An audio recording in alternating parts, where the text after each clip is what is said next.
So today we're going to do one of the last emotion index of the season. And in fact, I think this is the second to last emotion index I'm going to do in the regular season. With the last one being the one after decision day, where we're going to talk about each team and how each fan feels, whether their team is heading to playoffs and how they feel about it. And then, of course, those teams that get eliminated,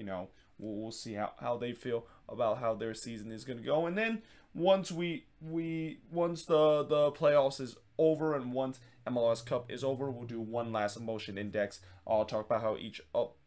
the fan base of these 2017 in MLS feel about their team and how their season, of course, went. But today, in terms of the emotion index, since we are pretty much now in the home stretch of the playoffs, I'm pretty sure every fan base are thinking about whether their team have a shot to make it to the playoffs or not. So this is why, in terms of the rankings, at the top, these are going to be the teams that have fans that think that, yeah, we are ready in playoff position and that we're ready to start. And technically there's only one team in MLS that has clinched playoffs, but there are certain teams that is besides New England that is in that position where they're getting close to clinch playoffs and they're getting ready for playoffs to start. There's the second tier where these teams are going to be clinched playoffs eventually and they're in a good position to do so. And then, of course, you got the third tier where these are kind of the team that were still in the bubble and that they're not really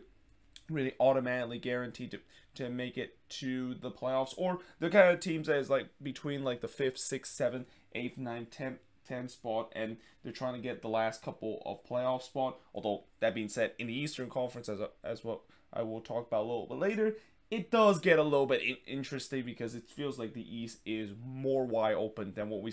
see in the West, where in the East, the position between 3rd through 8th is actually only separated by 3 points as we speak. And then, of course, here on the 4th tier is the team that, they're kind of just having outside shots of making the playoffs. I mean, they still have a chance, but they do not have any margin for error if they want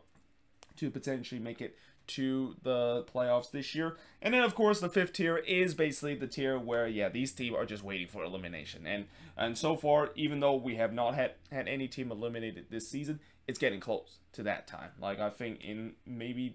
these next couple of weeks, I think as soon as two weeks, we could potentially see the first team getting eliminated in the playoffs. Though a lot of these teams that are just kind of in the bottom of the table know that they're in this category, but because there's just no chance that they're going to be making the playoffs and they're already making off-season plan. And then I also have a special tier where there's actually going to be 2 teams that's going to belong in this tier, which is they're currently in a playoffs spot, but they are in complete free fall right now. And not only need the fact that they might potentially miss the playoffs, but yeah, because of the way that they're in a free fall, they could really finish themselves outside the playoff position if they don't of course fix it. And also, I'll just mention that these 2 teams have been in a playoff position all season, and now all of a sudden they're in a complete free fall, and I'll talk about which are the 2 teams that belong in that category. So we start off with the Houston Dynamo, and for the Dynamo, yeah, they're in this category where it's pretty clear that they're in that see you next season mode, and I kind of mentioned a couple emotion index before where they've been in this category for a very long time, like ever since that incredible long winless run, which thankfully they finally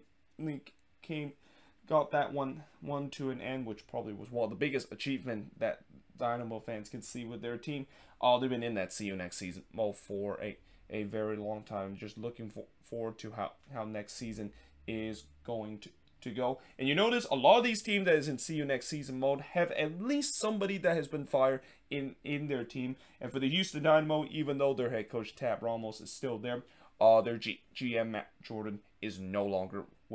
with this team. And really, when I feel like a lot of these teams that have kind of confirmed that they're in see you next season mode once they either fire a GM or a head coach. Now, moving on to the Philadelphia Union. And the Union, they're going to be right here. You're going to notice a lot of Eastern Conference team that's going to be here because, like I said, between 3rd through 8th place right now, it feels like all these Eastern Conference team are in the bubble. And even with those teams that is between 9th, 10th, and 11th place, they're pretty close in terms of getting those final couple of playoff spot too. Though I will say that the Union is definitely trending anything up compared to a lot of these bubble teams, because, you know, the Union, surprisingly, they actually have excelled ever since they had that heartbreaking loss to Club America, and that is something we do not see a lot happen with CCL teams, where, you know, I think when you look at these last couple of CCL teams that have gone the deepest in the competition, all of them have either missed the playoffs or just barely made it to the playoffs and basically getting eliminated in the first round. We saw LAFC last year made it to the CCL final, and then they just got into the playoffs as a 7th seed, but ultimately got knocked out by the Seattle Sounders. We saw Sporting KC a couple of years ago go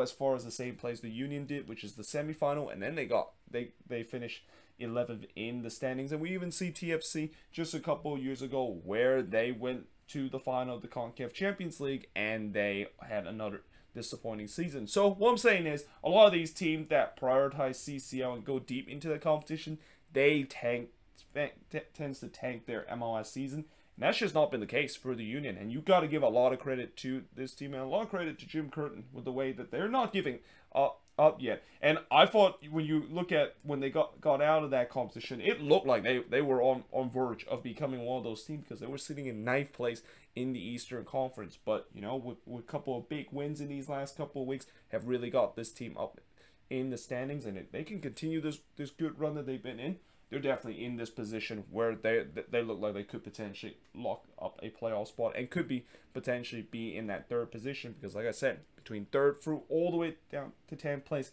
there's still an uncertainty of where exactly each team is going to finish in the East. But now moving on to the Vancouver Whitecaps. So yeah, the Whitecaps are right here where, you know, they are definitely competing for these last couple of playoff spots. And I know right now, in terms of the West, it seems like with the way how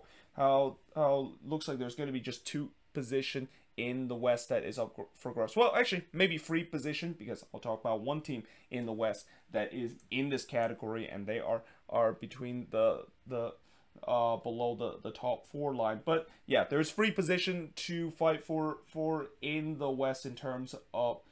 these playoff spot, and the Whitecaps right now, I believe they're currently in 9th place. There actually is a freeway tie between 8th, 9th, and 10th place right now. But the Whitecaps, unlike tying with LAFC and the San Jose Earthquakes, have a game in hand. And because of the fact that they have a game in hand, there is a possibility that if they do win their game in hand, they can tie RSL for that spot. And, you know, then I think RSL might have the tiebreaker because they have more wins. I could be wrong, but at least they can make it very, very interesting. And that, you know, again, out of those teams that is below the red line, I still think the Whitecaps are in a better position compared to those teams that is trying to get themselves above the red line, and they know it too. I mean, the Whitecaps has played very well in these last couple of games. I mean, they only lost once, I think, in the last 10 matches, and, you know, if they can keep up this good run, this team can definitely make it to the playoffs. But now moving on, and speaking of one of those teams that is along with the Whitecaps that is below the red line and tie at 33 points, is the San Jose Earthquakes. So, you know, as a Quakes fan, I think we're still in the bubble and still competing for the last couple of playoff spots. And, you know, well, obviously we don't have a game in hand over the team above us, or the fact that we play pretty much the same amount of game as the last team that is in the playoffs, that is RSL in 7th position. One advantage that the Quakes have had, and I kind of mentioned it before, is they play against teams around them a lot down the stretch. I mean, the Quakes, they only have to play 2 more teams that is currently above the red line right now. Well, actually, not 2 more teams, but 2 teams that are really kind of good team. That is the Portland Timbers and the Seattle Sounders. But from then on, they got a lot of games against teams that are like chasing for the playoffs. I mean, they still have to play the Whitecaps twice, both at home and also on the road. So those are going to be 6-pointer playoff spot. They of course get to play LAFC one more time, this time down at Bank of California Stadium, and they get to play RSL one more time at Rio Tinto Stadium. So they have a lot of these games where these games could be like a playoff decider and can really decide their fate. And, you know, even though that is a good thing where they have a lot of chances to potentially get above the red line. My main concern with the Quakes is that what if they don't win those playoff 6-pointer? And we saw before where, you know, in that game against RSL where I thought that was a playoff 6-pointer, they lost that one. And that one, that still hurts, the fact that they lost that one, and I'm hoping that one does not come back to haunt this team. But at least in these last couple of games, they have performed well enough where, yeah, you know, they can definitely go on a run. Though, you know, this week they're going to be in a bit of a tricky situation where they're playing against the Seattle Sounders, and if they can beat the Sounders, then yeah, all of a sudden they could really be in a good conversation of making the playoffs. Consider, you know, when you're able to beat one of the strongest team in the league, you're basically now putting pressure on other team to also follow that suit so you can keep up with you in the standings. But now we go to the Chicago Fire. And yeah, for the Fire, they're going to be right here where they're kind of also in that see you next season mode. I mean, in some way, they're still kind of have an outside shot of making the playoffs. But yeah, the margin is pretty much next to none. And I think if they do lose one more game, then yeah, they're definitely in this position where they're in see you next season. Though I'm pretty sure their fans kind of accept the fact that they're in that see you next season mode, because these last couple of games, it seemed like this team has just mentally checked out. Like they have not been great whatsoever in these last couple of games. And yes, I know they have that crazy 6-game road stretch, and you know, going on the road and get wins is definitely difficult. But you know, you basically put yourself in this position, Fire, and you got to do. That's why I said that 6-game road trip really can define their season, because if they do not get more than like 3 or 4 wins during that road trip, they look like they're going to be looking outside in, and indeed that seems like that is the case. And again, they're pretty close in terms of that see you next season mode. But now moving on to Montreal, and for Montreal, they are going to be right here. Now I do apologize to Montreal fans. Back in the review that I said that they were actually outside of the playoffs. That's actually not true. They're actually still in the playoffs in 7th position. Although, you know, when you're in that position in the Eastern Conference, yeah, you basically have no margin for error to try to stay yourself above the red line right now, because like I said, there's a lot of teams below that red line in the Eastern Conference that is hungry to get themselves above the red line. And you know, for Montreal fans, I think overall, you know, they've been very happy how this season has went for them. The fact that they're in a playoff conversation, consider how much unknown was coming into this season, is a bit of a miracle. I mean, you remember how I said in the beginning of the year that they look like they potentially is going to be the worst team in the league, and I cannot wait to see how wrong I was when I do that video in the regular season, looking at my prediction that I made back in the beginning of the season, look at where each team finish. And you know, I will say that, you know, I think some Montreal fans can also maybe be a little bit skeptical and say that, yeah, you know, they've been having good season, but when exactly the shoe is going to drop. And I think these next couple of games will tell whether or not if that shoe eventually would drop, because when you look at these upcoming games, while all of them are going to be at home, they are against some really tough teams. Like they're playing against New England next, and then they have to play against Atlanta, which is definitely a playoff 6-pointer. And then they, of course, will finish off, I think, that little 3-game home stretch where they're going to be playing against a free-falling Orlando City side. So yeah, these 3 games are going to be huge for Montreal and could really decide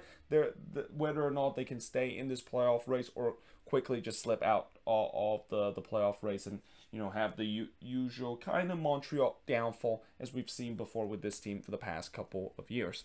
But now moving on to Columbus. So yeah, Columbus is going to be right here, where, well, actually, I would say Columbus is a little bit more lower than Montreal, because technically Columbus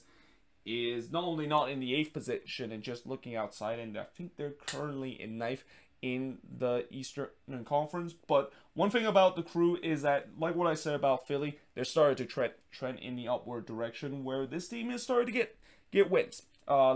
lately, and that they have got a couple of crucial points to able to get themselves in a good playoff position. Now, if they want to keep doing that, they also need to of course continue to win games, especially win games on the road, because it's one thing, of course, winning at home, which at least this season I think they have at this season, you know, they started to adjust to playing at lower.com feel, and that I feel like this, year, especially in the beginning part of this home stretch. It feels like they were not used to playing at a new stadium, and that can happen. I mean, when players are playing in a brand new stadium, it kind of, you don't get that kind of comfort until maybe the fourth or fifth game. But now it feels like they're starting to get comfortable and really make Lower.com feel a fortress. But that being said, they also need to start winning games on the road, and the road has been the killer for the Crew, not just this season but also last season too, where, as I mentioned, I think they are really the only team that won MLS Cup without winning a single road game. And this season I think they have won at least one road game, because I know they beat Atlanta this year, but I think that's the only road game that they've won this season. And if you're going to continue to keep yourself in pace, especially in this very hotly contested race in the Eastern Conference playoffs, then they need to, of course, win on the road. And I also feel like when you look at this team, yes, I know it's injured to hell, but there is still some difference maker on this team, and that I think the one thing that the Crew needs to stop if they want to get themselves into the playoffs is that they need to stop shooting themselves in the foot on the defensive end. Like, how many times this season, and I think Crew fan can agree of the fact that they get so frustrated with their team giving up just so many cheap goals because of defensive error, and that a lot of points dropped this season has been because of defensive error. And again, it's shocking to see, consider this team was one of the best defensive team last year, and it's not like, the injury crisis that they had doesn't really extend into the back line. I mean, the back line is almost the same as last year, but man, oh man, their back line has really regressed this year. And it's just in a way that even with them having one of the best goalkeeper in the world, or one of the best goalkeeper in the league. Well, certainly Eli Rum, maybe he could potentially be one of the best goalkeeper in the world, but certainly he's one of the best goalkeeper in the league, even with him also having a decent season. And there's been times where he has just basically hung out to dry with those defensive errors that the Crew, of course, repeatedly can meet every single game. But now, moving on to the next team, and that is RSL. So, yeah, RSL is kind of like in this position where they're kind of like Montreal in the last position in the Western Conference. And, RSL, lately they have been on a good run, but obviously that 6-1 loss against the Portland Timbers is going to sting. And like I said, even though they lost 6-1 to the Timbers, I didn't think they played badly whatsoever. And it's crazy to say the fact that when a team loses that badly, and I say the fact that they didn't play badly, but when you look at that game and you actually watch the game, they actually had some opportunity to score. And I also hate to bring out the expectancy goal or the goal expectancy, because I still think that stats is kind of a little bit overrated. I don't get why a lot of analysts still brings it up. But if I wanted to bring up that, they actually exceed the goal expectancy by or they actually underperformed the goal expectancy, and that they actually have a higher goal expectancy than what the Portland Timbers had. And again, it was just a game where they just could not finish, and on the other end, the opposition decided that they're going to put away every chances that they're going to get. And yeah, I think if you're RSL, as much as it's a very frustrating loss, and in some way probably an embarrassing loss against the Timbers, they cannot dwell on that. They need to bounce back with the way that the race in the Western Conference are also heating up, and there are teams, especially 3 teams that is tied with points right now. They are all very hungry to try to get that last spot in the playoffs. But now, moving on to the Seattle Sounders, and we finally get the first team that is in this position. I mean, so far, most of the team I talk about are kind of either in see you next season mode or in the bubble. But we finally get the first team where, yeah, this is a team that is ready for playoffs to start. And, for the Sounders, they take the top spot in the Western Conference after getting that big win against Sporting KC in the battle for the top spot in the Western Conference. And there's no doubt that the Sounders have always been in this position for a very long time, and it just doesn't seems like they have slowed down. I mean, even when they slow down this season, it's only for a little bit, and they start to get themselves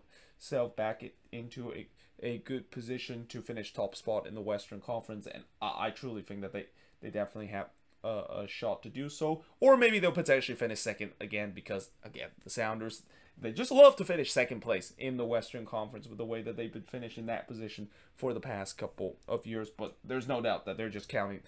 the remaining games that they are going to clinch a playoff spot and are ready to try to get themselves back to MLS Cup and try to kind of redeem themselves after losing MLS Cup last season. But now moving on to LAFC, and for LAFC, they are going to be right here. So while LAFC is currently the first team out in the playoffs as we speak right now, and they're only 3 points behind RSL, who has the last spot in the Western Conference. The reason why I put them lower than where the Vancouver Whitecaps and the San Jose Earthquakes with the same amount of points, and even though they're technically still in a good position to compete for the playoffs, is the fact that they have not been in a good run. Like, unlike the Whitecaps, where, you know, they do have a game in hand and they have been relatively good, and also the Quakes have a lot of games where they're going to be playing against team around them. You know, I don't think that can be said about LAFC and the way that, you know, they kind of been just sputtering a lot lately, and that, you know, it just feels like every time you think that they have a chance to get into a playoff position and potentially get themselves secure a playoff position, they just don't. And I think in some way they're kind of one of those teams that is gonna be on the fringe, and kind of they could be like almost like a 7th seed, or maybe a first team out kind of team. Because I know the other thing I will say about LAFC is that they have had some big wins lately, but there have also been times where they haven't got those big wins, and that I think that's also kind of the definition of basically being inconsistent. And when you're in a playoff race and you're being inconsistent, that could be a big issue, because when you have to play these crucial games like the one that they had against the San Jose Earthquakes, where it was really a playoff 6-pointer, and lose those kind of game, that could be a bit of an issue. But like I said, you know, I still think that, you know, the reason why I will still say that maybe LAFC still has a shot to make is that you know, eventually they are going to get Carlos Vela back into the squad, and at least in just the last couple of games, they have started to show that they can, of course, look like the LAFC that we know a couple of years ago. Although, that being said, in the last game, that was not a good example of it. That last game was an example of a very poor LAFC team, of why they're in the spot that they're currently in. But yeah, we shall see whether or not if they can continue to pick things up once they, of course, get their best player of this team back in the starting 11 and make that playoff push heading into the last month. But now moving on to their intercity rival, LA Galaxy. And, you know, I talked about earlier that there's 2 teams that belong in this category of we're in the playoffs right now, but we are in a complete free fall, and that unless if we don't stop this free fall, we are basically going to miss the playoffs, and not by a little, but potentially by a lot. And the Galaxy is a good example of that. I mean, this team is just in a complete free fall with the way that they've gone winless in the last 7 games. And, you know, the big issue for the Galaxy in these last 7 games have been both the fact that they've been having trouble to score goals again, and that, you know, even though they did start getting Chicharito back in this starting 11, they are still struggling to score goals. And then on the other end, they've been leaking goals left and right again. And when you combine the formula of cannot score goals and then also leaking at the back on the other end, it's no wonder why the Galaxy are in the way that they are right now. And yeah, I mean, when you look at how this team is, it's really tough to see how they can, of course, stop this bleeding. I mean, I think the only way they can stop this bleeding is hope that Chicharito can get himself back into that good form, because right now on this team, you know, besides Chicharito, I would say maybe the only guy can say that this team is potentially a goal scored is Dejan Joveljic, which I don't know why exactly Vanny always decided to bench him. Like, Joveljic has been one of the most dangerous players besides Chicharito, and yet Vanny just seems like he doesn't rate him, and kind of usually either not play him or not start him, or just pretty much put him off the bench. So yeah, it's weird that of course is the case. But what's even more alarming is that back line, you know, we knew coming into this season the back line was going to be an issue, and although at least for the majority part of the first half of the season it has been much more stable, it started to gone for the turn of the worst, and this is probably the worst time for them to have this issue with the way that they're going through a playoff push right now. And yeah, like I said, this team is really could be a team that could fall out of the playoffs, and who would have thought that that would happen with the way how impressive a season they had. Like, there's a lot of people that was already thinking that maybe the Galaxy is indeed back and are indeed going to try and compete for the playoffs. Yeah, no. These last couple of games just proved that it seemed like reality has started to finally hit them, and that it started to show that they're not ready yet. And they're probably that was just kind of a mirage in the first half of the season of the good run that they've been in. But now, moving on to the next team, which is Austin FC. And yeah, Austin is one of the team that is CU next season mode. Although I will say this, out of all these teams that is in CU next season mode, I think Austin is probably set up to be in the best position in terms of heading into next season. Because one thing about Austin that I've started to see that they finally started to solve is that they look like they started to have some goal scored. I mean, guys like Sebastian Giusti, and then recently them getting Musa Gite has really started to be the goal scoring player that they've been looking for so long this season. And although it was kind of a little bit too late for them to kind of bring these players and make an instant impact to turn their season around, at least they have some foundation that they can build on. And if these players can continue the form that they've been in these last couple of games and transfer into next season, yeah, this team I think could be a playoff team. And you know, again, this is kind of the growing pains of the first season in MLS, where you know you're basically just kind of trying to hope that the squad that you built will work out, and more times than not it usually doesn't work out the way that you want it to. But now if you can finally start to figure it out, then yeah, maybe there could be some hope. And again, this team I really think you know, heading into next season with now finally solving the big issue that they had, and maybe also adding a little bit more defensive depth, because you know, even though they have started to find a way to score goals, the issue with this team now, I think, that has popped up in these last couple of games is that they are having trouble keeping the ball out of the back of the net. So that's something that I think they're also looking into the offseason. But like I said, you know, out of all these teams, I think Austin is the team that is in CU next season mode, but probably are the best team heading into next season that is in CU next season mode, and potentially will do good things heading into next year. But now moving on to Nashville SC, and for Nashville, yeah, they're going to be right here where, you know, they're pretty much in a good position to clinch the playoffs. In fact, they're starting to run away with the second position a little bit with their recent wins on the road. And that's been kind of the thing that we've been asking about Nashville, where yes, they had an incredible first half of the season, but let's see what happened when they go through this gauntlet where they play a lot of road game, and can they of course keep that intensity? And the answer is yes. I mean, they have got a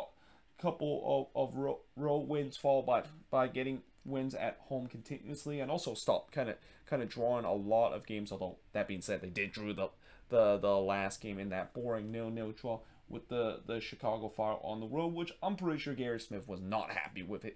how his team performed, especially the fact that looked like a team that was in the beginning of the season, where they're still trying to be like that team from the first half of the season, where they're just going to bunker and hope that they can counter attack and not really kind of take a lot of risk. But there's no doubt that this team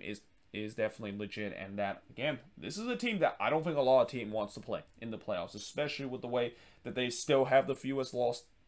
this season at 3 games. And you know, playing them especially at home is going to be very difficult. Like, so far nobody has been able to get wins at Nissan Stadium. In fact, I think they're the only team right now in the league, if I'm not mistaken, that have not lost a single game at home this season. So yeah, this is a very good home team, and you know, it's also a team that you know, if you fall behind, there really is no way back, because this is a team that also is very good in terms of finishing games. And once they go into that low block, as I mentioned a lot of time that Nashville does go in, you're not going to break them down with the way how they defensively structure.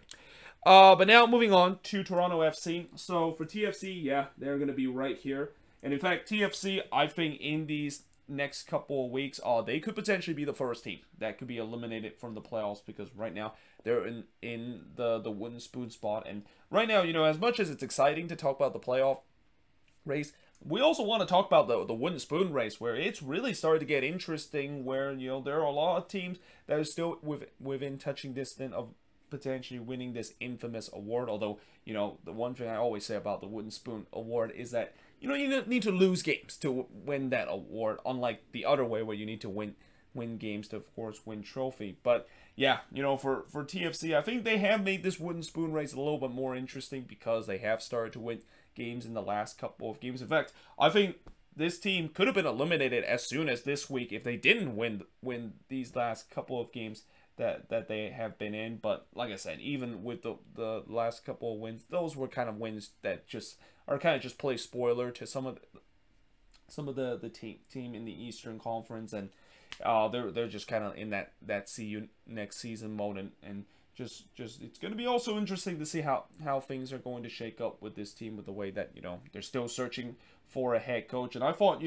once they fired Chris Armas, they were maybe going to think about finding a permanent head coach, but they kind of never did. I mean, they just kept with their interim head coach for the rest of the season, but I'm assuming they're probably going to get a new head coach heading into next season, and we'll see whether or not if there's going to be some changes with this team too, because I feel like when you look at the current team that TFC is currently have, it feels like the core that was so good for the past couple of years, it is started to really not only age badly, but they're kind of in that transitional moment where they might be in rebuilding heading as soon as next season. But now moving on to Minnesota, and for the Loons, they're going to be right here, where again, they're going to be a team that's going to be competing for those last couple of playoff spots. I mean, I know that some Loons fans think that they can, of course, still get a chance to get into the top 4 of the Western Conference. And yes, there could still be a case. I mean, right now, even though I talk about there's 3 spot up for grabs in the West, technically there is a possibility for some of those teams that is above the red line right now that could still maybe catch the Portland Timbers for that 4th spot. But knowing how hot the Timbers has been in these last couple of games, it's kind of hard to try to catch them. And right now, I think for the Loons, the goal right now is just win some of these crucial games so that they can get themselves into the playoffs. And the good thing I will say about the Loons compared to all the other team that is around them is that they still do have a game in hand over the team around them, and if they can win that game in hand, they can definitely propel themselves maybe into the fifth position, and maybe try to chase down the Timbers for that last spot in the playoffs, that you can at least host one home game in the playoffs. But like I said, right now, with how the season has gone, and especially the way that they're started to finally get the attacking pieces and get the players back on this team, I'll accept the fact that they won't be playing home in the first round, and that they could be that one of those teams that you definitely, even though you have a home game at home, but this is probably a team that you definitely do not want to face when you, of course, are playing in the playoffs. But now moving on to Atlanta United, and for Atlanta, now they are going to be right here, and I know technically they're below the red line right now after losing 1-0 to Philly, but I still think they're in a good position to clinch a playoff spot. Like, I think the last game, the reason why they didn't do well against the Union is they clearly missed Joseph Martinez. Like, he is really a difference maker to this team, and especially with the way how red hot he's been in. And once he is going to be back in the starting 11, I'm assuming this Atlanta team is going to be like what they have been, which is just kind of almost having a Seattle Sounder-esque kind of second half resurgent. And I still believe that, with the way how tight the Eastern Conference is, and I mentioned with the way that, Atlanta, even though they're below the red line, they're only 3 points away from getting into 3rd place in the Eastern Conference. So, they don't really even need to win a lot of games to get themselves all the way up to 3rd place. And I just think that out of all these teams that is bunched up in the Eastern Conference, Atlanta is still one of the hottest teams. Probably besides it's between them and the Union that are like the hottest team right now in the Eastern Conference. That is between 3rd through 10th place right now. And yeah, I still expect this team should be making the playoffs, even though temporarily they're They're right now below the red line. But now moving on to NYCFC. So yeah, for NYCFC, even though they're in third position, I'm going to put them right next to the spot that Minnesota is currently in, where again, in the East, if you're not in the top two, you are definitely trying to battle out to try to get into the playoffs. And with NYCFC, the problem that they've been having in these last couple of games is that they're starting to be inconsistent again. And last week was just a brutal week for them, losing in the New York Derby and also drawing in the New York Derby, that they could have got all 3 points if they didn't concede a last-minute penalty in stoppage time. And having those kind of moments is definitely going to be brutal, but we'll see how this team is going to respond. And they definitely need to respond because, like I said, even though they're in third in the Eastern Conference, they're only above the playoff line by only 3 points. And if they do go for a little free fall right now,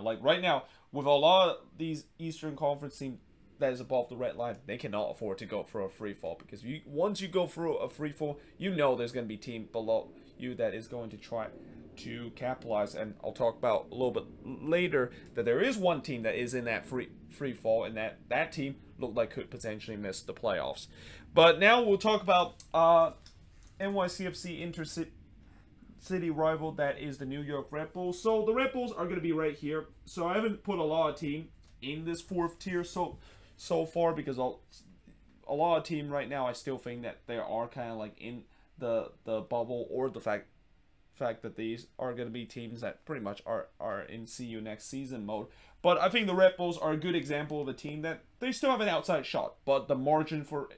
error is pretty much slim to none. And even though they got a huge week where they were able to get 4 points against their hated rival New York City, they are still a team that is I think 5 or 7 points below the red line right now. And I think they also have a game in hand, but even then they still would only cut this one to 4 points. And that they really need a lot of help from teams above them if they want to get back into the playoff race. And not to mention, they need to also keep winning games too, which this season for the Red Bulls, it's been a season where they really haven't had 1 point of the season. I remember that they have gone on a good run, and that could maybe be the reason why I think they could maybe end up toward this see you next season mode, more closer to here than actually where a lot of these team is. But she'll see whether or not if that is going to be the case. And again, this team I think is a clear definition of the fact that they still have an outside shot, but the margin is starting to get very slim for them. But now moving on to Orlando City, and this is the second team that belongs in this special category where we're in the playoff now, but we are in a complete free fall. And this is the team that I mentioned a couple of seconds ago that are in serious jeopardy of missing the playoffs. And I've talked about this before a couple of weeks ago, where for Orlando City, knowing that they're going through this gauntlet that they are in, where they have to play against some of the best team in the league, that is Atlanta, the Revs, the Union, and also Nashville coming up, they need to maybe win against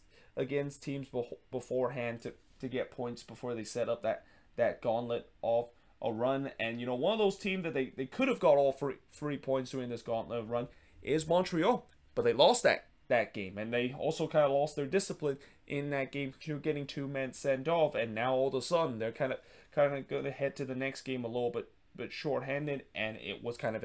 evident in the very next one, where I think they play against New England in that very next one after they lost to Montreal. And yeah, right now this team is definitely in a tough position. And I know the other thing that I think besides the fact that Orlando is in a complete free fall, and that I think there's the other concern with this team is that they cannot win against teams that is around them in the playoffs. And when you cannot beat playoff team, then that is a huge red flag of the fact that even if you make it to the playoffs, you could be in that 1-1 situation. And that just feels like that's the case with this team. And what's even surprising is the fact that when you look at this Orlando City team, they have a lot of talent. I mean, yes, some of those players have been injured, but they still have a lot of talent, where it's just kind of a little bit underwhelming, the fact that why are they struggling so much with the way that they have a lot of talent on this team, and yet they're kind of just underachieving. And if they don't figure things out, as I said, even if they do make it to the playoffs, I feel like this could be a one and done team, and that would be a very disappointing way to end this season. Consider this team for majority of the year, just like the Galaxy, were doing very well, and now they've been in this rough patch, and probably one of the worst time to have a rough patch. And if they do not turn things around, they could potentially miss the playoffs, and especially with the way I think they're only like 2 points above the playoff line, they could potentially fall out of the playoffs depending on how resort goes, and if they lose to Nashville, which is a really big possibility heading into this midweek. Consider how hot Nashville has been, and that they have not lost a single home game so far this season. But now moving on to Inter Miami. So yeah, for Inter Miami, Miami fans had hope.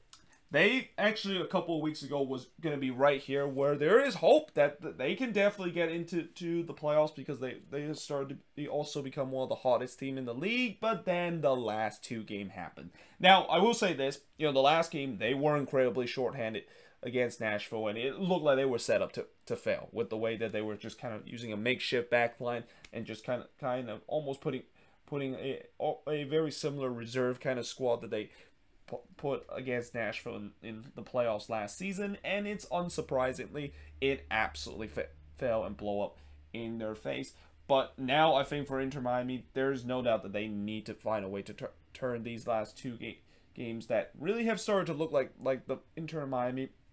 from beginning of the season, and try to turn things around and get back to that Inter Miami side that have gone on a good run to get themselves into the playoff picture. Because otherwise, if they started to become like the Inter Miami from the first half of the season, this team is going to miss the playoffs. Like, they just haven't. There's no way that they're going to if these first two games seen them just getting absolutely blown out of the window at home is an evidence that they could be on a slump. Then yeah, this team alongside with their interstate rival Orlando City could be in a similar position where you just cannot afford to have a bad run now, or else you're going to be basically out of the playoffs. But unlike Orlando City, Miami doesn't have that luxury of the fact that they're above the red line right now, and they maybe could still lose a couple of games, but maybe win a couple of games, they can get themselves back. This team is definitely slipping down and heading into this direction of potentially be in see you next season mode. But moving on to the next team,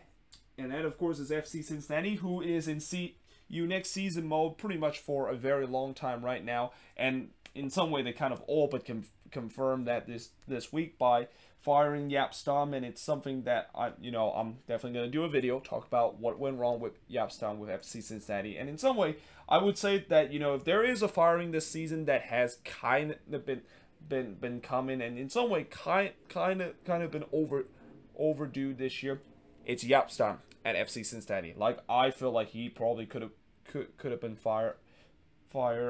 in the middle of the season with how bad things were going for FC Cincinnati, and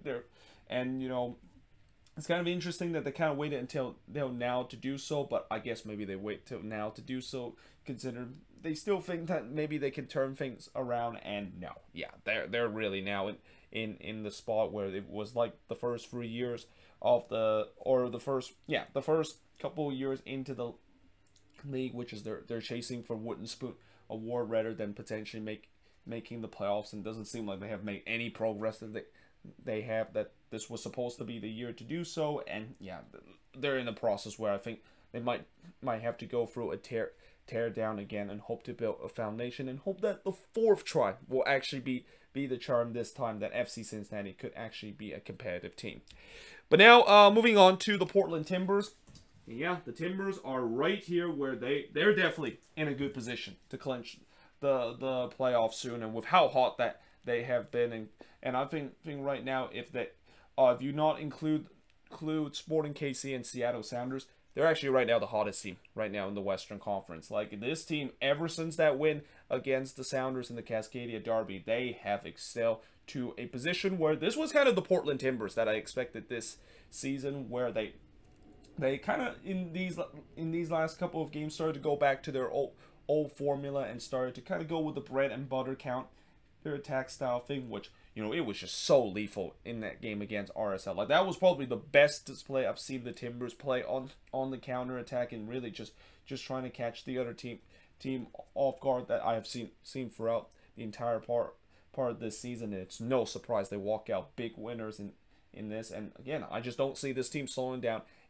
anytime soon, and that this team has really now got themselves from a couple of weeks ago where there was a question whether if they can make the playoffs or not, to now being in a really good position where not only they're going to make the playoffs, but they are definitely chasing to maybe even get more than just the 4th position that they had. I mean, I know they still have a lot of ground to make up if they want to catch Colorado, but with the way that Colorado has also been sputtering in these last couple of games, there could be a case that they could actually catch that 3rd position. And you know, I think that's probably the furthest they can get, because I don't think they're going to catch Seattle and Sporting KC, even with the good run that they've been on lately. Speaking of Sporting KC, so yeah, this is another team that is right here where they're ready for playoffs to start. And even though they had that disappointing loss against the Seattle Sounders, I think in that game they definitely look competitive, and they definitely look like they can definitely compete with the Sounders. In some way, you know, if it wasn't for some of those missed chances that they had, and also those defensive mistakes, they could have easily got a point or even win the game against the Sounders. But yeah, this is no doubt a team that they are definitely looking to trying to not only once again finish near the top of the Western Conference, but this time actually prove people that it's not actually just kind of the way that they have an easy schedule like they did last season, where, you know, last season I even said that yes, Sporting KC finished 1st place, but how much of those were against easy opponent? And it was unsurprising when they do play against a good team that was Minnesota, they got found out. But this season, I don't think it's the case for this team. I think legitimately this team has played some really good opponent and able to get wins against them, and I truly believe that this team could be an MLS Cup contender. Though I will say this, one thing that Sporting KC will still need to figure it out is that they cannot afford to get themselves down early in the game, and that is still kind of an issue that they've been having. Like, when you look at these last couple of games, they still find themselves going down early in the game. Well, actually, I think besides the Sounders game, they have started to fix that issue and started to not give up the first goal early, but there's always that sense that could be the case with the way that they've just spent so many time this season going down 1-0 and have to chase the game. And while they have been very successful doing so, it's not a recipe to go for in the playoffs, especially when we get into the deeper stage of the playoff. But now moving on to New England, yeah, the Revs are going to be right here, where not only they're ready for playoffs, but right now I think they're just focusing on not only just win the Supporters Shield, but also just maybe even getting the most point ever in MLS history in the regular season, trying to beat LAFC mark, and they definitely can do so. I mean, I think with about 7 games left this season, or no, 6 games left in this season, they only need 11 points to beat LAFC record. And with the way that New England seems to pick up 3 points pretty much every single week, I think that mark can actually be reached as soon as when they head to match week number 32, or even heading into 33. But yeah, there's no doubt that this team is ready for playoffs. Although I will say the a little bit concerned with the Revs that I would have is the fact that, yes, even though they are still winning games, but when you look at these last couple of performances, they have not been convincing wins whatsoever. And I understand that at the end of the day, Revs fans will say, well, 3 points is 3 points, and yeah, that is the case. But when you are not able to have some convincing wins, and especially against lesser teams that they haven't had convincing wins, that could be a concern. Where what happened in the playoffs, and the fact that I also will say that the Revs this season, they have scored a lot of last minute goals, and scoring last minute goals are great for fans to enjoy, but it's definitely not a recipe that you want to keep trying to do if you want to move on into the playoffs. And not to mention, you know, the other thing that I will kind of throw the fact that the Revs may be a little bit concerned heading into the playoffs is the fact that if they win the Supporters Shield, you know, we know all about the Supporters Shield curse, where I mean, I might eventually make a video talk about the Supporter Shield curse and whether it's real or not, but I'm pretty sure a lot of people will say it is, because when you look at the last couple of Supporter Shield winner, none of them actually, well, actually besides 2017 when TFC make it to MLS Cup and actually win the competition, we haven't had a Supporter Shield winner that actually won MLS Cup in a very long time. So yeah, the curse of the Shield is definitely look like it's real, and you know the refs are looking to try not to replicate what Philly did last year, where they won the Supporter Shield and it's great and all, and kind of they maybe got a little bit too far in terms of celebrating that, and then once playoff time comes, yeah, they forgot that the real trophy that they're really looking for is MLS Cup, and they kind of just gone flat and basically lose in the first round. And I talked about this before, in the playoffs, one of the beautiful thing about the playoffs nowadays in MLS is because if it's a single elimination, anything can happen. Like, yes, the refs could be favorites of winning MLS Cup, but let's say if they have one bad performance, which this season they haven't had a lot of bad performance, but if they do have that one bad performance in the playoffs, yeah, basically that's it. Like that's pretty much their season. And as cruel as that could be sound, that's just the way how the playoffs is set. And this is why maybe it's the reason why a lot of teams, even when they finish with the best record in the league and winning Supporter Shield, it doesn't mean that they're automatically guaranteed to make it to the cup, because with how this league has a lot of parity and the fact that anyone can beat anyone at any time. New England, they got to be careful heading into the playoffs, not have that flat performance in one of those games, and all of a sudden they get eliminated early in the playoffs. But now, moving on to DC United. And for DC, yeah, they're still going to be in this race. And for DC, they have kind of been one of these teams that is there's been times that they have been playing well, and then there's time where they haven't played well, and in some way it's still kind of an inconsistent form that they have, and in some way they're still kind of in that live or die kind of mentality in terms of what her and Losada do, which is just continue to press no matter what. Even if they're down like 4-2, they're going to continue to press and kind of almost create a very similar Mateus Almeida kind of chaos ball. Now, I will say this, eventually that chaos ball did get the Quakes to the playoffs last season, and I think with how DC has been playing, I think they should still be good enough to make it to the playoffs, even though at times they have lose games playing this kind of style. But I just don't know if that will work out in the playoffs. But nevertheless, I think DC fans have to be very happy with the progress that they made this season, and that this team has come a long way in terms of playing the boring Ben Olsen kind of style, where just sit back and just do nothing whatsoever on the attacking end. But now moving on to the Colorado Rapids. For the Rapids, I'm gonna say they're here,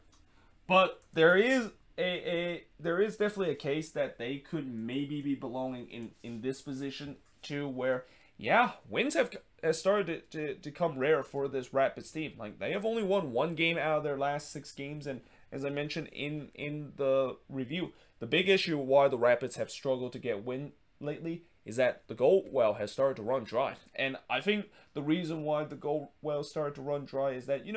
the Rapids in some way this season, they kind of remind me a little bit of FC Dallas a couple of years ago, where how FC Dallas also finished near the top part of the Western Conference, but immediately in the first round of the playoffs they got eliminated by the Portland Timbers, because you can only have like a lot of these players stepped up in terms of scoring goal until once you go through a dry period, then yeah, that could be an issue where you just have no star player basically step up, and you don't have that guy you depend on when playoff time comes to score that crucial goal to move on to the next round. And when I look at this Rapids team, it's very similar. Like, this team don't really have a star player on this team, and that one true guy that they truly rely on to score goals. And lately, with the way that nobody has really stepped up in terms of scoring the goals, this is kind of the reason why the goal well is starting to run dry. And that, heading into the playoffs, as much as I always love to see these teams that don't really have like a star player, but they kind of almost like have this identity that the team is basically the star, a lot of these teams usually don't go far into the playoffs, because the playoffs is still a a kind of system in this league where you are really depending on your star player to perform, and if they perform well, then they can carry your team into the next round. And for the Rapids, I just don't know if they have that kind of player. And that, I'm not saying that this team, if they do make it to the playoffs, it's one and done, and that this is a team that I think if you're a lower seed team, you definitely want to play them, because I still think this team does have weapons, and especially with the way that they are still a very good defensive structure team. Like, even if you struggle to score a goal, if you're a good defensive structure team, you're still in a relatively good shape. But like I said, if they don't pick it up in terms of the goal scoring, there is that concern that maybe the goal well has started to run dry, and that this team could potentially be a one and done team if they don't figure it out, and that they're really hoping that their defense can continue to hold up, because if it doesn't hold up until the end of the season, and especially heading into the playoffs, they could be in big trouble and could be in the same situation that the Galaxy was in, where that defense that was relatively good for majority of the year is started to go bad, and now they also are struggle to score goals. But now moving on to the last team here, and that of course is FC Dallas. And yeah, to conclude this video, I'll talk about how Dallas, of course, is in that see you next season mode, and it's pretty obvious why Dallas is in the see you next season mode, because once they fired Luchi Gonzalez, everybody knew that they were in that see you next season mode. Like, they're just way too far in terms of getting themselves back into the playoff race, and that firing kind of just symbolized that, yeah, we basically waved the white flag, and we're just looking on next season to see what exactly we need to do to get ourselves back into playoff position, and especially whether or not if there's going to be some changes in terms of how the way we play, because Dallas, for a long time, it's been a team that has been good because they have a good academy. But lately, it feels like with the league started to move into a position where, yes, you can definitely rely on your academy player to do well, but you also need to rely on your veteran to play well, and especially your DP to perform. And the fact that Dallas have not had any of that going this year, where none of their DP and most of the signings has been really a relatively flop, this could be this is something that maybe Dallas might be thinking about in the future, where they got to do better in terms of the scouting department. Not just scouting young players and potentially putting them in, because we know that they're already good at that, but actually finding big veteran player that can basically step into this team and do well. And again, it'll be very interesting to see what they're going to do heading into this off season, and also seeing who exactly is going to be the new head coach of this team. But yeah, there you have it. That is pretty much it for the emotion index. Let me know in the comments below, what do you think of this video? And as I said, I know this has been a relatively long video, but it takes a long time to kind of explain each teams in terms of the situation that they're heading in as we're heading into the playoff stretch. But if you enjoyed this video, make sure you guys hit a like, smash that subscribe button, and as always, if I put your team a little bit too high or too low in the emotion index, let me know in the comments below. But until then, hope you guys enjoyed this video. If you do, make sure you guys hit a like, smash the subscribe button, and yeah, I of course will see you guys next time.